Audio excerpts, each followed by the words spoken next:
Após o sucesso surpreendente do violento filme do super-herói Deadpool, aquele que quebra a quarta parede, que é quando ele fala com o público, os fãs aguardavam ansiosamente a continuação. Originalmente, essa sequência teria a presença do Quarteto Fantástico e um ator diferente no papel de Cable. Infelizmente, o diretor Tim Miller e o astro Ryan Reynolds não concordaram sobre a direção que o filme deveria tomar, o que resultou na saída de Miller do projeto. Então, vamos mergulhar nisso para descobrir o que aconteceu nos bastidores e dar uma olhada no que poderia ter sido o Deadpool de Tim Miller. Blade Trinity. Depois de ver Ryan Reynolds no filme Blade Trinity, dirigido por David Goyer, interpretando o engraçadinho Hannibal King, o executivo do estúdio New Line, Jeff Katz, achou que Reynolds era o ator perfeito para ser o Deadpool e enviou várias histórias em quadrinhos para ele ler. Por incrível que pareça, a primeira revista que Reynolds abriu tinha um quadrinho onde o Deadpool se descrevia parecendo uma mistura de Ryan Reynolds com um cachorro de raça Shar-Pei, e isso fez Reynolds pensar que interpretar o personagem era o destino dele. David Goyer, que gostou muito de trabalhar com Reynolds em Blade, estava ansioso para repetir a parceria.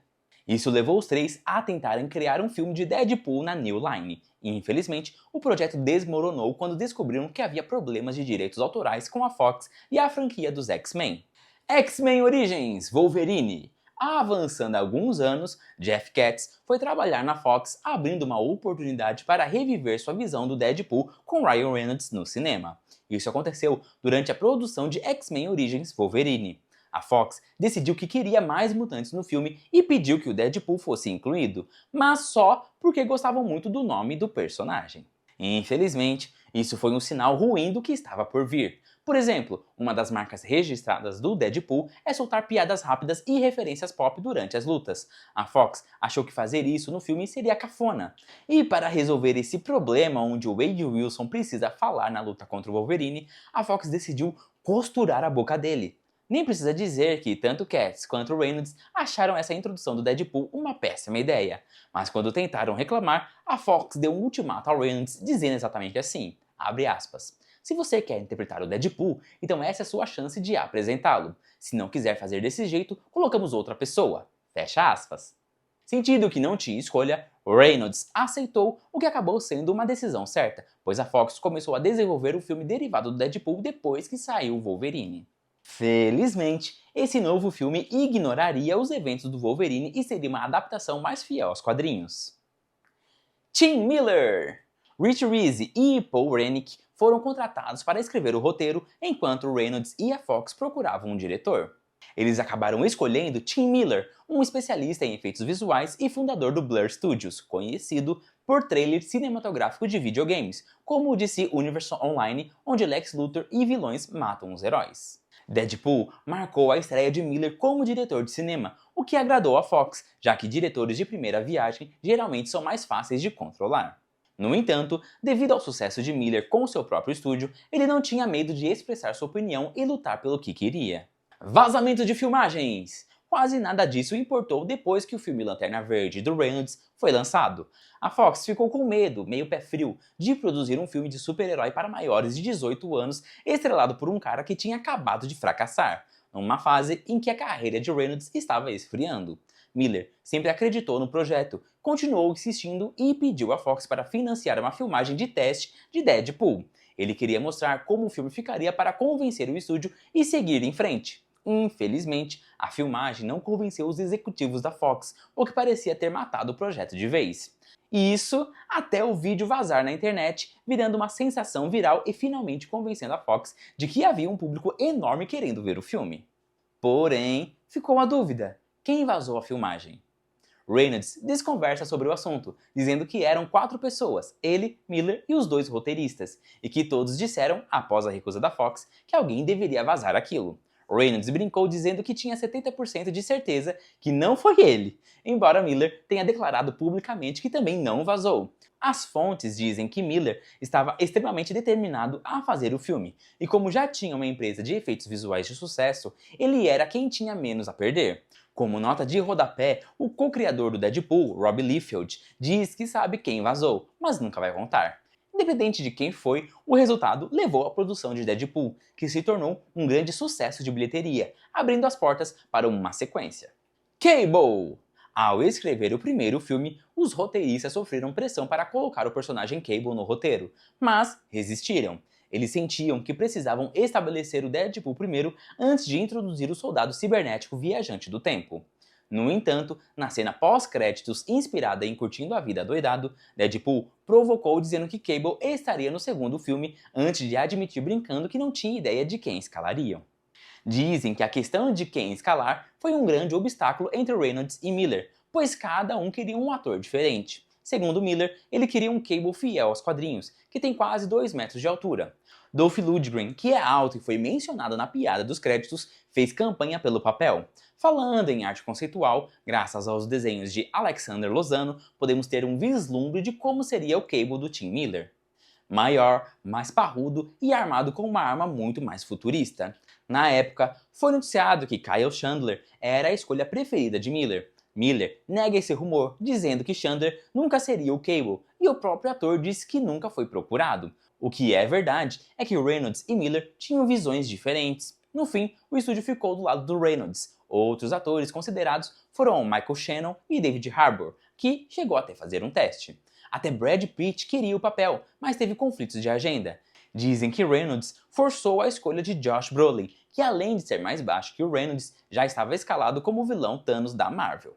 Vanessa! Reynolds chamou o Deadpool 1 de uma história de amor disfarçada de filme de quadrinhos. Por isso foi tão surpreendente para os fãs verem a namorada do Deadpool, Vanessa, ser morta no início da sequência. Embora ela tenha voltado no final devido a truques de viagem no tempo, o que até diminuiu o impacto da morte, a versão de Miller não a teria matado. Na verdade, a versão dele desenvolveria mais a história de amor entre ela e Wade, culminando na transformação dela em sua contraparte dos quadrinhos, a Copycat, que era uma mutante que mudava de forma parecida com a Mística. Segundo Miller, ele lutou muito por essa ideia até sair do projeto e implorou a Fox para pelo menos manter a história da Vanessa antes dela ser descartada. Dominó! A versão de Miller da sortuda Dominó também seria mais fiel aos quadrinhos. A arte conceitual mostrava a personagem com uma etnia completamente diferente, mais fortemente armada e uma ilustração parecendo um pouco com o Soldado Invernal em sua primeira aparição. De acordo com o Hollywood Reporter, os produtores buscavam especificamente uma atriz negra ou latina para o papel. Embora a mudança de etnia da personagem tenha causado controvérsia online, o co-criador da Dominó, Rob Liefeld, apoiou a decisão, insistindo que nunca atribuiu uma raça a ela e que a personagem se adapta perfeitamente a um elenco diverso. Blake Smith! As ideias de Miller nem sempre eram fiéis aos quadrinhos. Ele pensou em incluir um personagem chamado Blake Smith com aparência humana na sua versão, diferente da versão original. O plano de Miller era transformar o personagem em um ninja moderno após sua fuga da prisão. Quarteto Fantástico! Talvez a maior diferença na versão de Miller teria sido a inclusão do Quarteto Fantástico durante as audições para a X-Force. Chris Evans teria aparecido não como Capitão América, mas como Tocha Humana, papel que ele fez no filme de 2005. Isso seria seguido pelo elenco da versão de 2015 do Quarteto Fantástico, entrando juntos para superar a visita de Chris Evans. Além disso, o Fanático teria lutado contra o Coisa no final do filme, em vez de lutar contra o Colossus. Miller queria que o design do Coisa fosse o mais próximo possível dos quadrinhos, para dar aos fãs a versão que sempre quiseram ver. Miller também redesenhou os trajes da equipe. A aparição do Quarteto Fantástico não seria tão estranha, já que anos antes a Fox planejava um universo cinematográfico compartilhado entre X-Men, Quarteto Fantástico e Deadpool. Eles chegaram a lançar uma foto de elenco que incluía Channing Tatum como Gambit. Esses planos, no entanto, desmoronaram após o fracasso comercial e de crítica do Quarteto Fantástico, levando a Fox a editar essa foto e substituir o quarteto pelo elenco de Deadpool. Como Deadpool 2 sairia após o fracasso do filme do quarteto, rumores sugerem que Miller queria que 3 membros do quarteto morressem de formas vergonhosas durante a cena do paraquedas, enquanto Coisa sobreviveria para enfrentar o Fanático no final. Mas leve esse rumor com certa desconfiança, viu? Reynolds vs Miller. Então, o que deu errado? Mesmo antes do lançamento do Deadpool 1, a Fox aprovou a sequência, mas a data ficou em aberto enquanto os agentes de Reynolds renegociavam seu contrato. Supostamente, isso garantiu a ele a aprovação de elenco e outros controles criativos. Miller, no entanto, resistiu a isso, considerando que ele era o diretor. Ele disse que não se importava com colaboração e debate, mas não queria ter que brigar por cada decisão criativa, e como diretor, sentia que a decisão final deveria ser dele, não do astro do filme. Não ajudou o fato de que Reynolds e Miller supostamente tinham duas visões diferentes para a sequência. Além de não concordarem sobre o Cable, relatos sugerem que Miller queria uma sequência mais estilizada, com um escopo maior e orçamento mais alto, algo que Reynolds se opôs, querendo manter a fórmula de comédia suja e de pequena escala. Miller negou essas alegações, dizendo que queria fazer o mesmo tipo de filme que antes. Dito isso, é difícil saber em quem acreditar. Por exemplo, Reynolds e os roteiristas deram a entender que houve muito atrito na pós-produção do primeiro filme, com Reynolds citando brigas assustadoras. Miller, por outro lado, minimizou a tensão. E embora a gente possa tender a acreditar no Miller, vale notar que quando ele saiu de Deadpool 2 para dirigir O Exterminador do Futuro Destino Sombrio, ele e James Cameron também bateram de frente de forma significativa. Independente se eles queriam fazer ou não o mesmo tipo de filme, Miller não queria dirigir trabalho sob o comando de Reynolds, que agora tinha controle criativo e decidiu sair. No entanto, vale enfatizar que Reynolds foi quem defendeu esse projeto por mais de uma década. Ele acreditou desde o início, aguentou a adaptação horrível da Fox em Wolverine só para manter o projeto vivo e esteve muito envolvido na escrita. Embora fazer cinema seja um esforço colaborativo, se alguém deve guiar a franquia Deadpool, esse alguém é Ryan Reynolds. Obrigado por assistir e não esqueça de curtir e se inscrever no canal para mais vídeos totalmente excelentes.